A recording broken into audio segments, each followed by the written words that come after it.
মানুষ কতটা জঘন্য হইতে পারে এই ভাইয়ের কল রেকর্ডটা না শুনলে আপনারা বিশ্বাসই করতে পারবেন না। তো আপনাদের সবাইকে এই কল রেকর্ডটা শোনার অনুরোধ রইল। কল দাও না এমনি ধরো না।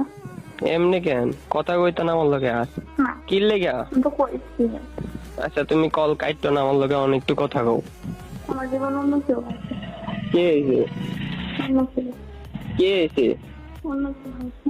কে আইছে? অন্য লিটন বুঝি না। কেন বলছেন না? লিটন কে রাখো? মাত্র কেমন আমি তো কেমন ইস নাম দেখো কেউ চিনি না। মিথ্যা কথা কও না। আল্লাহ এই কসম কার কাটছো তুমি জানো? আল্লাহ কসম কেউ চিনি না এটা নামে। আচ্ছা কার লগে তখন কথা কইছো? আমি তো বলবো কথা বলছি। প্লিজ আমার এবার আর কিন্তু আমি তো কইছি আমরা ডাইরেক্ট কইছি আমার জীবন অন্য কেউ আছে তো এত বছর কি লাগে না। আচ্ছা তুমি এমন